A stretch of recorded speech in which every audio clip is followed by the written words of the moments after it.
સ્વામિનારાયણ સાક્ષાત અક્ષર પુરુષોત્તમ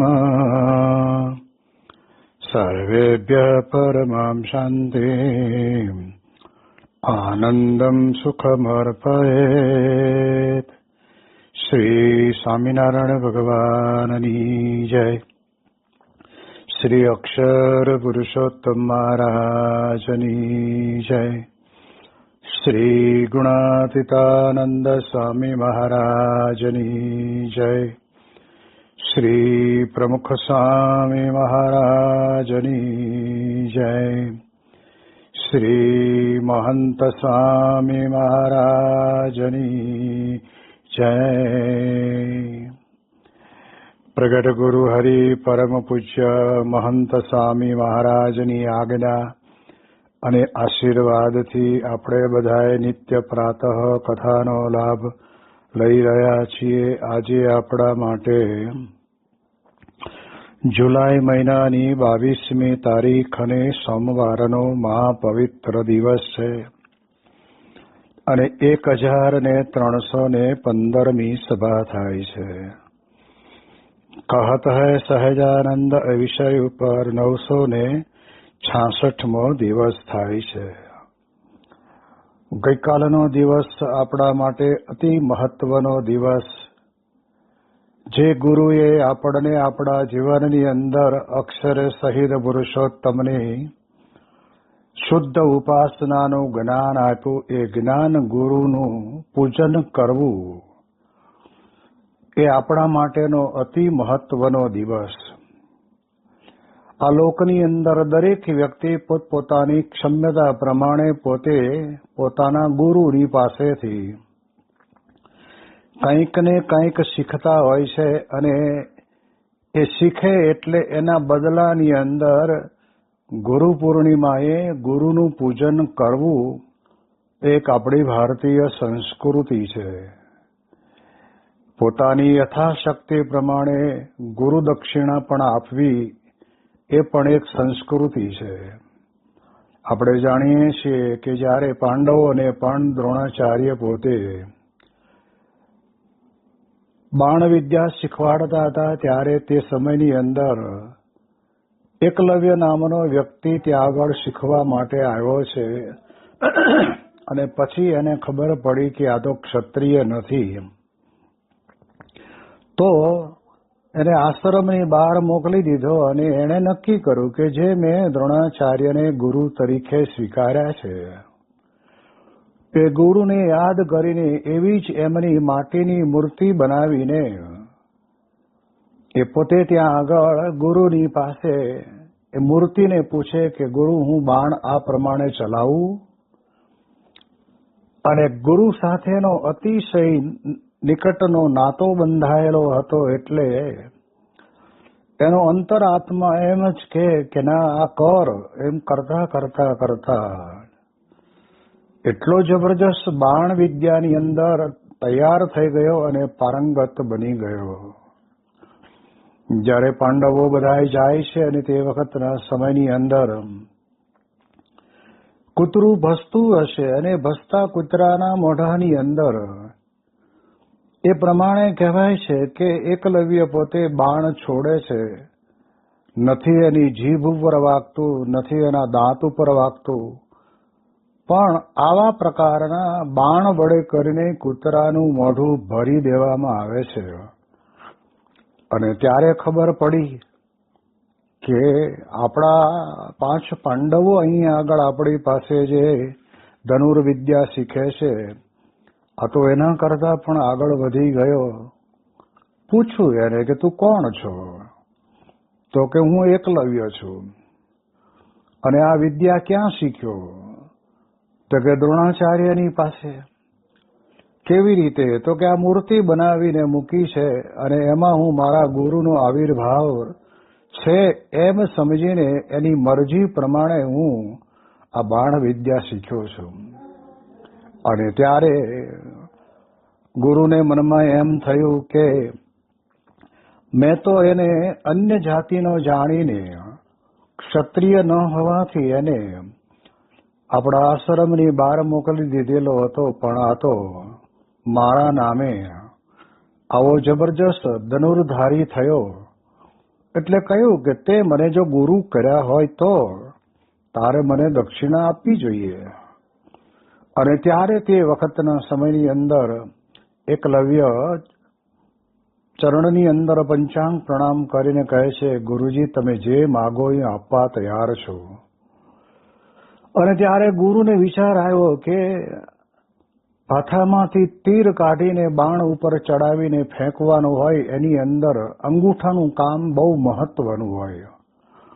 આંગળીઓ તો ખરી, પણ અંગૂઠો અને આંગળી બે પકડી અને જ્યારે પણસ ખેંચે અને એ વખતના સમયની અંદર એ સારી રીતે નિશાન પાર પાડી શકે.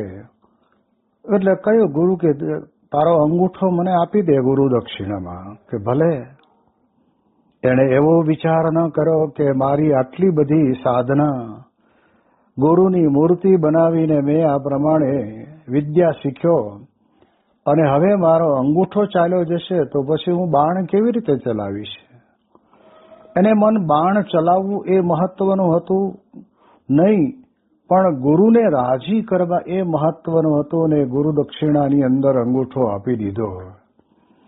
એમ જ્યારે આપણે પણ ગુરુ પૂર્ણિમાનું પૂજન કરીએ, ગુરુને પૂજન કરીએ, ગુરુને વંદન કરીએ, ત્યારે આપણે એટલું તો વિચારવાનું કે આપણે ગુરુને શું આપીએ. આપણી પાસે તો કંઈ છે નહીં, જે કંઈ છે એ બધું એમનું જ છે. પણ તેમ છતાંય પણ ગુરુને ગોવિંદ એક હો જાણીએ, આધીન થઈને હરિરસ માણીએ. આપણને શંકર કવિ પોતે એમના પદની અંદર સંભળાવે છે કે ગુરુ ને ગોવિંદ એક છે. તો પછી જેમ ગોવિંદને અર્પણ કરીએ એમ ગુરુને પણ અર્પણ કરીએ તો એ સાચા ભાવથી અર્પણ કરાયેલું દાન અથવા તો આપણું મન અથવા તો આપણી પાસે રહેલી નાની મોટી જમીન જાગીર સંપત્તિ પુત્ર કલત્રાદિક જે કંઈ હોય તે અર્પણ કરી દઈએ, સમર્પણ કરી દઈએ તો એ ગુરુ પૂજન કર્યું કહેવાય. અને વાસ્તવિક આપણે સમજી લેવાનું છે કે ગુરુનું પૂજન સાચું ત્યારે જ કહેવાય. યોગીજી મહારાજ પોતે વાત કરીને કહેતા ને કે ગુરુની આજ્ઞામાં ક્યારેય વિચાર ન કરવો. ગુરુહો આજ્ઞા હિ અવિચારણ્યા, ક્યારેય પણ વિચાર નહીં કરવાનો. જે આજ્ઞા કરે તે આજ્ઞાની અંદર આપણે ટૂંક થઈ જવું. અને એટલે જ આપણી સ્વામિનારાયણની ગાડીના પદની અંદર આપણને કહે છે ને કે વચન હેઠું ન પડવા દેવું, અધ્ધર ઝીલી લેવું. એટલે ગુરુ આપણને શું કરાવવા માંગે છે? તો એક તો પહેલી વાત તો આપણું અંતર ચોખ્ખું કરાવવા માંગે છે.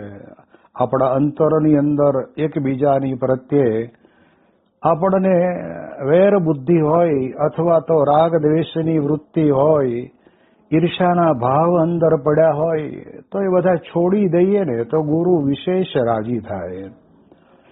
ગુરુને 2 ધોતિયાનો જોટો આપવો એ તો સારું છે. મહારાજ એ આજ્ઞા કરી છે કે ગ્રહસ્થ એ પોતે સાધુ સંતનું અન્નવસ્ત્ર કરીને સેવા કરવી અને સંતોએ વાતચીતે કરીને સેવા કરવી એ મહારાજ વચનામૃતમાં આપણને કહે છે અને એ કરવું. ધોતિયા ઓઢાડવાની સેવાનું જયારે આલેખ જાગે ત્યારે જરૂર આપણે 5 જોડી કપડાં સીવડાવતા હોય તો આપણે એમ સમજવાનું કે 1 જોડી વધારે કર્યા હતા. પણ સ્વામી બાપાને અને સંતોને બધાને વસ્ત્રદાન તો આપણે આપવું જ પડે અને પ્રેમથી આપવાનું. એ શિરસ્તો છે. પણ આપ્યા પછી આપણા મનની અંદર એવું ન થવું જોઈએ કે આટલું બધું મોટા મોટા પૈસે ટકે સુખી સંપન્ન બેઠા છે, એ કોઈએ આટલી ધોતી જોટાની સેવા કરી નહીં અને મેં કરી. એનું જો અંતરની અંદર આપણને માન આવે ને તો એના કારણે કરીને આપણા જીવનની અંદર આપણને ક્યારેય પણ સ્વામી કહે છે કે અંતરની અંદર શાંતિ નહીં રહે, બળતરા થશે. એટલે મહારાજે કીધું ને કે કોક લે ને કોક દે. એની અંદર ઝીણો એવો મત્સર કહે છે કે વ્યક્તિના અંતરની અંદર આવતો હોય છે. આપણે તો સત્સંગની અંદર એક જ વાત નક્કી કરવાની કે ભગવાન અને સંતની આજ્ઞા પ્રમાણે આર્થિક દાન આપણે કર્યું હોય, આપણે ભલે જે પ્રકારે દાન કર્યું, જે નિમિત્તે દાન કર્યું, પણ એ દાનનો ઉપયોગ ભગવાન અને સંતની ઈચ્છાથી જે પ્રકારે થતો હોય એની અંદર ક્યારેય પણ શંકા કુશંકા ના કરવી. બને ત્યાં સુધી મોટા પુરુષો બહુ જ સમજવું છે કે જે નિમિત્તેનું દાન આવ્યું હોય તે નિમિત્તે જ એ દાનનો ઉપયોગ કરતા.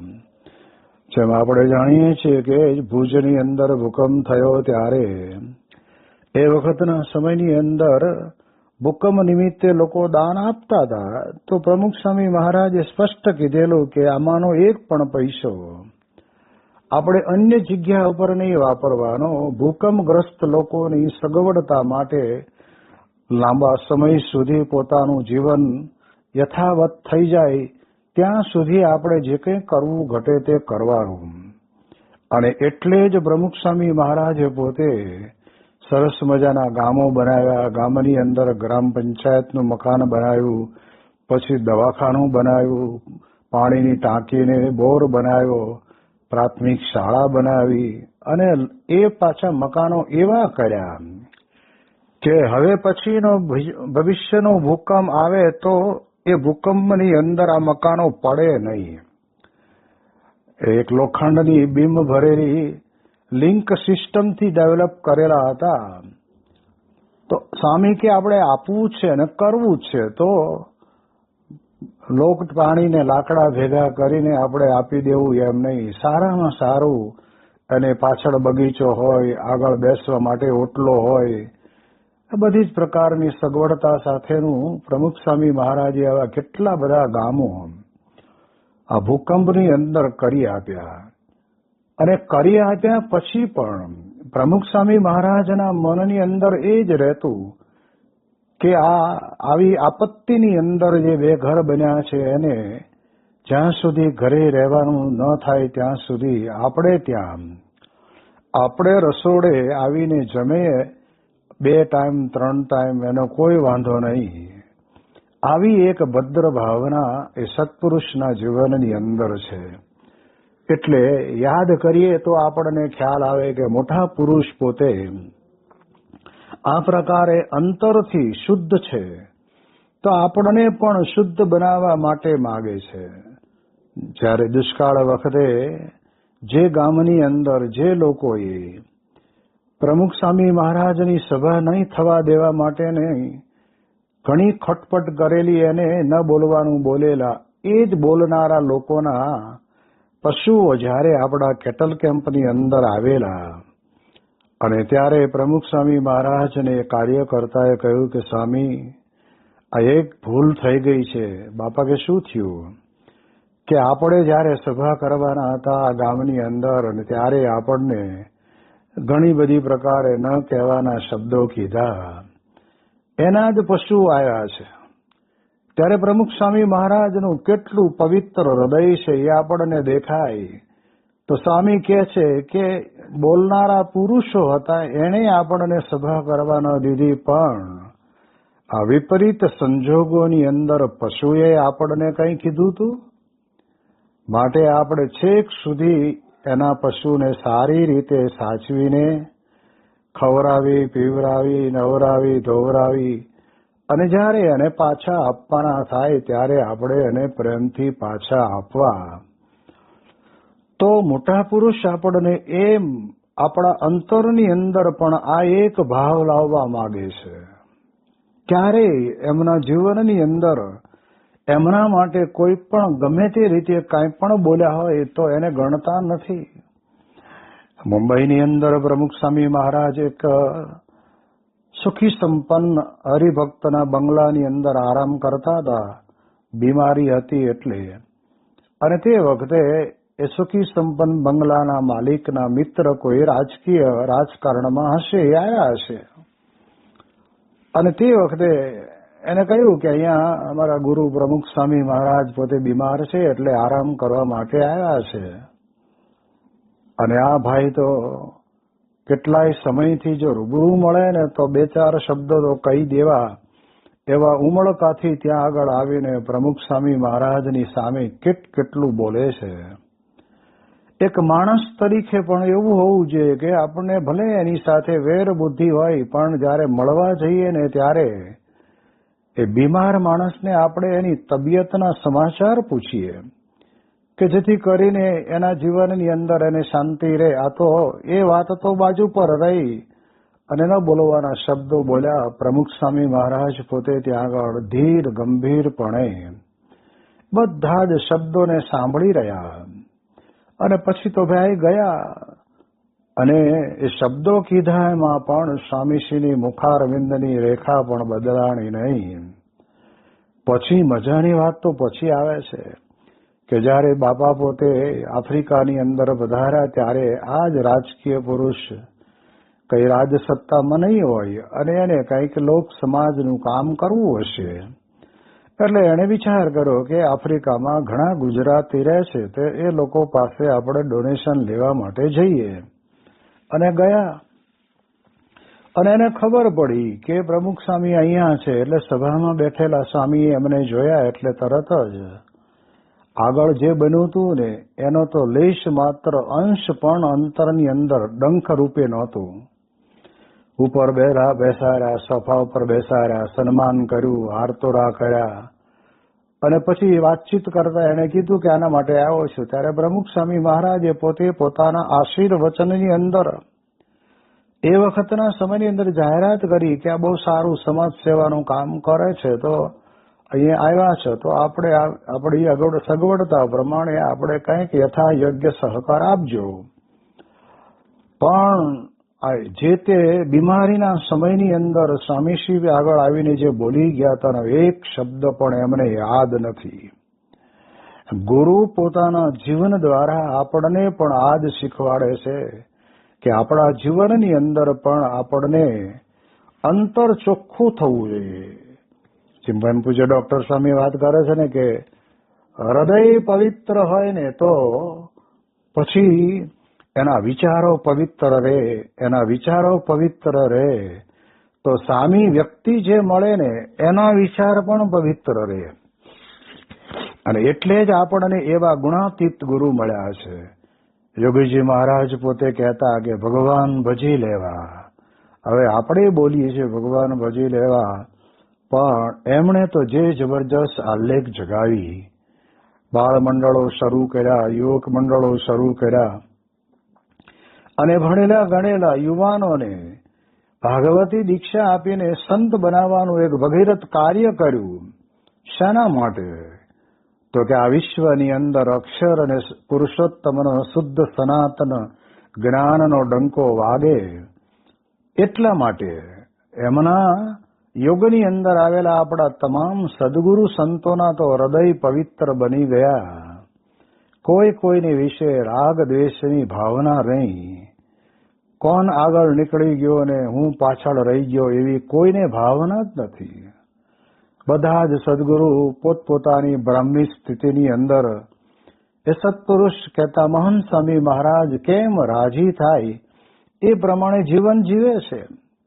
તો યોગીજી મહારાજ આપણી ગુણાતીત પરંપરાની અંદર એમણે બોચાસણવાસી અક્ષર પુરુષોત્તમ સંસ્થાના વિકાસ માટે થઈને પાયાની બાબત જે બાળપણથી જ જેને સત્સંગનો રંગ લાગે ને એને પછી ગમે તેવા પ્રકારના સામે કોઈ પણ પ્રકારના એવા અવરોધો આવે ને તો પણ એમાંથી હલનચલન થાય નહીં. અમે લોકો બહુ જયારે નાના હતા ત્યારે યોગીજી મહારાજ ગામડે આવતા અને સ્વામી અને નારાયણ, અક્ષર અને પુરુષોત્તમ, આત્મા ને પરમાત્મા, બ્રહ્મ ને પરબ્રહ્મ ધૂનું બોલાવે અને પછી પાછા આત્મા એટલે કોણ ને પરમાત્મા એટલે કોણ ને સ્વામી એટલે કોણ ને નારાયણ એટલે કોણ આ બધું અમને પાકું કરાવતા નાનપણમાં. હવે તે વખતે તો આશા કઈ હતી કે સાધુ આવ્યા છે એટલે મગજની લાડુડી તો લાવ્યા જ હશે એટલે થોડો પણ મગજનો પ્રસાદ મળશે. એટલે બધાએ અડપ પલોઠે વાળીને બધાએ 5, 6, 7 વર્ષના બાળકો બધા બેસી ગયા હોય અને યોગી બાપા પોતે ધૂન બોલાવે ને એમાં બોલીએ. પછી બાપા કે હવે આપણે રોજ બોલવાની, આ પાક્કું કરી દેવાનું, એમ કરીને પછી પ્રસાદ આપે. પણ એ નાનપણની અંદર એમણે પોતે અમારા ઉપર અમી દ્રષ્ટિ કરી અને એ અમી દ્રષ્ટિના કારણે કરીને એમણે જ અમારો હાથ પકડીને સત્પુરુષના ખોળાની અંદર લઈ લીધા, ભગવાનને શરણે મૂકી દીધા. સાધુ એટલે શું કહેવાય એના પોતાના જીવન દ્વારા અમને બધાને સમજાયું કે સાધુ એટલે મઠનદ બાંધે મમતા કરી, સતતા કીજી ત્યાગ, કબહુ ક્રોધ ન ઉપજે સો સાચા વૈરાગ. આ યોગીજી મહારાજ પોતાનું માલિકીનું પદ હતું અને છતાંય પણ આ બધા સંતોને સમજાવીને કરાવતા અને એવી રીતે ઘડી દીધા કે આજે દુનિયાની અંદર કોઈ પણ વ્યક્તિ નિરાકારની વાતો કરે અને આપણા મનની અંદર ઠસાવી દે એવી સચોટ વાત કરે ને તો પણ યોગી બાપા ને પ્રમુખ સ્વામી મહારાજના પ્રતાપે એ અડે નહીં, અસર ના કરે. કારણ કે ગુરુએ જે જ્ઞાન આપ્યું છે ને એ જ્ઞાન ખરેખર દ્રઢ થઈ ગયું. અને એટલે જ આપણે ત્યાં શાસ્ત્રોમાં કહે છે ને કે ઋતે જ્ઞાનાત્મ મુક્તિ, જ્ઞાન તો આપણને ગુરુ આપશે, એ આવા પરમ એકાંતિક સત્પુરુષ આપશે, એ સિવાય કોણ આપણને આપવાનું? આપણા જીવનની અંદર આપણને ઘણી બધી પ્રકારના પ્રશ્નો થતા હોય. હમણાં રાજકોટની અંદર સ્વામીશ્રી પોતે બહુ અદભુત લાભ આપ્યો કાર્યકર્તાઓને, સંતોને, બધાને. તેમાં કાર્યકર્તાઓએ પ્રશ્ન પૂછ્યો હશે કે આ પ્રમાણે કહેવાય સ્વામી અમે વ્યવહારનું કરવા જઈએ તો અમારું આ કાર્યકર તરીકેની સેવામાં અડચણ પડે, આ કરવા જઈએ તો પેલું રહી જાય, તો આમાં અમારે રસ્તો કયો લેવો? હવે આ બેલેન્સ કરવાનું છે. તો પ્રમુખ મહંત સ્વામી મહારાજ એક જ વાક્ય બોલ્યા કે પ્રાપ્તિનો વિચાર કરો. આપણને કોણ મળ્યા છે? પુરુષોત્તમ બોલ્યા પ્રીતિની અંદર મહંત સ્વામી મહારાજ વારંવાર કહે છે કે અનંત અનંત જન્મ વીતી ગયા, ક્યારે આપણને આ ભગવાન અને આ સત્પુરુષ આપણને મળ્યા નથી. અને જો મળ્યા હોત તો અત્યારે આપણે આ દેહ ધરવો પડે જ નહીં. એ અત્યારે આપણને મળ્યા છે. આવો પ્રાપ્તિનો વિચાર કર્યો હોય તો એના કારણે કરીને જીવનની અંદર વ્યવહારનું ને સત્સંગનું બેયનું બેલેન્સ થઈ શકે, એમાં વાંધો આવે નહીં. હવે આટલું સચોટ જ્ઞાન આપણને આપે કોણ? એટલે જ્યારે ત્યારે પણ સત્પુરુષ છે એ ગુરુ છે આપણા, અને આપણા ગુરુ આપણને જેમ કહે તેમ, તું દીન કહે તો દીન અને તું રાત કહે તો રાત, સ્વામી તારા ચાંદે ચાંદ. આ પ્રકારે આપણા જીવનની અંદર એક વણાઈ જવું પડે. જેમ રાજી રહો તેમ કરવું હરી, ન જોવું ન્યાય અન્યાય. ગુરુને ગુરુ પૂજન તો આપણે કરવું જ, પણ આપણું આ પૂજન એવું હોવું જોઈએ કે ગુરુને આપણા તરફ કોઈ પણ પ્રકારની કહેવાય છે કે ચિંતા રહેવી ન જોઈએ. ધર્મ, નિયમ, આજ્ઞા, ઉપાસના અને સત્સંગની અંદર જે કંઈ આપણે જે સેવા કરીએ છીએ એ સેવાની અંદર પણ આપણને કોઈ પણ પ્રકારનું માન ન આવી જાય, એ પ્રકારે આપણા જીવનની અંદર આપણે રહીએ તો એ આપણે ગુરુનું સાચું ગુરુ પૂજન કર્યું કહેવાય. જ્યારે આવા ગુણાતીત ગુરુ મળ્યા છે અને ગુણાતીત સ્થિતિ વગર કલ્પના ન કરી શકાય. 91-92 વર્ષની ઉંમરે પણ 1 મહિના સુધી રાજકોટની અંદર જે સ્વામી બાપાએ બધાને લાભ આપ્યો, આમ આપણી કલ્પનામાં ના આવે એટલી રીતે બધાને ખૂબ સુખિયા કર્યા. તો આ દ્રષ્ટિએ કરીને આપણને ખબર પડે કે એ આધ્યાત્મિક આત્મશક્તિ વડે કરીને એ ભગવાનને અખંડ ધારણ કરીને પોતે વિચરી રહ્યા છે. અને એના કારણે કરીને હજારો હરિભક્તોનું મન પણ ત્યાં આગળ ખેંચાઈને રહે છે. એટલે એટલા માટે થઈને આવા ગુરુનું પૂજન સાચું તો આ છે. એટલે એટલા માટે મન કર્મ વચને કરીને ગુરુને સેવી લેવા. જેમ શાસ્ત્રીજી મહારાજે ભગતજી મહારાજને સેવી લીધા. ભલે ભગતજી મહારાજના મહિમાની વાતો કરતા અને એના કારણે કરીને અમુકને વિચાર આવ્યો કે આવું કરશે તો આ તો બીજું કંઈક ઊભું થશે, માટે એને ધોળા પહેરાવો. જે ભગવા વસ્ત્ર ધારણ કરાવેલા હતા એમાંથી ઉતારીને સફેદ વસ્ત્ર પહેરાવ્યા. પણ શાસ્ત્રીજી મહારાજ તો એ જ સ્થિતિની અંદર હતા. એ તો શરીર ઉપરનું વસ્ત્ર એમણે ઉતાર્યું છે, પણ મારા અંતરની અંદર બેઠેલા પરબ્રહ્મ પુરુષોત્તમ નારાયણ ભગવાન સ્વામિનારાયણ અને ગુણાતીત ગુરુ બેઠા છે, એ ક્યાં મારામાંથી ગયા છે? એટલે એ દ્રષ્ટિએ કરીને પાછા એમને લીધા પણ ખરા. પણ એવા સમયની અંદર પણ ગુરુની ઓળખાણ કરાવવામાં, ભગતજી મહારાજની ઓળખાણ કરાવવામાં શાસ્ત્રીજી મહારાજે લેશ માત્ર પાછી પાની કરી નહીં. અને યોગી બાપાએ તો શાસ્ત્રીજી મહારાજનો અપરંપાર મહિમા, બાકી જુનાગઢની અંદર જ્યાં ગુણાતીતાનંદ સ્વામીના પાદારવિંદથી બધી જ ભૂમિ પવિત્ર બનેલી, એ પવિત્ર બનેલી ભૂમિની અંદર અક્ષર બ્રહ્મની વાતો થતી હતી. ગુણાતીતાનંદ સ્વામીની વાતો વંચાય. ગુણાતીતાનંદ સ્વામી અક્ષર બ્રહ્મ છે, અનાદિ મૂળ અક્ષર બ્રહ્મ છે, એવું પણ આજને દિવસે પણ લખેલું છે. એ મંદિરની અંદરથી અક્ષર સહિત પુરુષોત્તમની મૂર્તિ મધ્ય મંદિરમાં બેસાડે એવું ભગીરથ કાર્ય જ્યારે શાસ્ત્રીજી મહારાજે પોતે કર્યું, એના સમાચાર મળ્યા ને એના કારણે કરીને અદાશ્રીના કહેવાથી શાસ્ત્રીજી મહારાજ ને યોગીજી મહારાજનું મિલન થયું.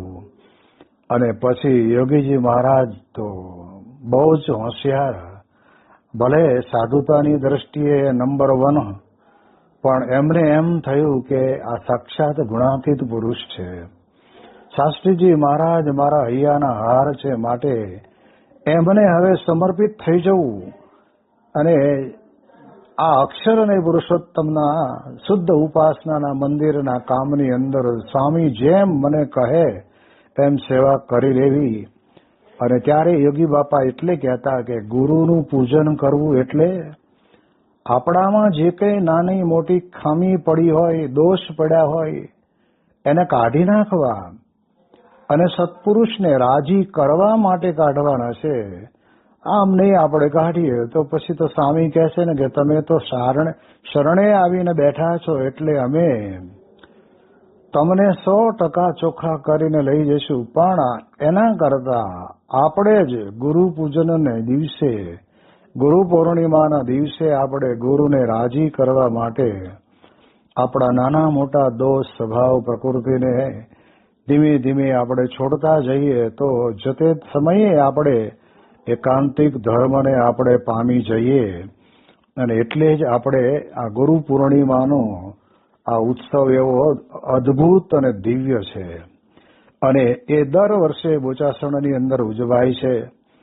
અને પ્રગટ ગુરુહરિ મહંત સ્વામી મહારાજના માત્ર ને માત્ર, ભલે ને આપણે કંઈક સ્વામીના કપાળમાં ચાંદલો કરવાનો અવસર આપણને પ્રાપ્ત ન થાય, તો ગુરુ દર્શનની અંદર જ બધું આવી ગયું. આપણે એમના દર્શન કરીએ અને આંખ વડે કરીને એમને નિર્મળ આંખો, નિર્મળ મુખારવિંદ, નિર્મળ હૃદય અને એમાં રહેલા સાક્ષાત આપણા ઈષ્ટદેવ ભગવાન સ્વામિનારાયણને ધારી વિચારીને અંતરની અંદર જો આપણે રાખીએ તો કહે છે કે આપણને પણ એ ગુરુ પૂનમનો વિશેષ અને વિશેષ આનંદ આપણને પ્રાપ્ત થતો જાય છે. એટલે ભાગ્યશાળી છીએ કે બીજે બધે પણ ગુરુ પૂનમો તો થાય જ છે, પણ જેને જેવા ગુરુ મળ્યા તે પ્રકારે ગુરુનું પૂજન કરીને મનની અંદર સંતોષ માને. જ્યારે આપણને એવા ગુરુ મળ્યા છે તો ગુણાતીતાનંદ સ્વામીએ કીધું ને કે પહેલા તો મુમુક્ષુ ભગવાનને ખોળતા, અને આજ ભગવાન મુમુક્ષુને ખોળે છે. આખા બ્રહ્માંડની અંદર, વિશ્વની અંદર ખૂણે ખૂણે ફરીને આ પ્રમાણે કહેવાય છે કે પ્રમુખ સ્વામી મહારાજ, યોગીજી મહારાજ, શાસ્ત્રીજી મહારાજ, મહંત સ્વામી મહારાજ એ વિચરણ કરીને હજારોના અંતરની અંદર એ જ્ઞાનરૂપી પ્રકાશ કરી દે છે, અને એટલે જ એ સાચા ગુરુ છે. અને એટલે કહ્યું છે ને, ગુરુ મળ્યા ગુણવાળા, મળ્યાજી મને ગુરુ મળ્યા ગુણવાળા. એવા ગુણાતીત ગુરુની પ્રાપ્તિ થઈ છે. તો પ્રાપ્તિના વિચારની અંદર લેશ માત્ર ઓછું આવવા દીધા વગર આનંદમાં રહીએ, અને એ પ્રકારનો આપણને બળ મળે એની વિશેષ વાતો આપણે આવતીકાલે કરીશું. શ્રી સ્વામિનારાયણ ભગવાનની જય.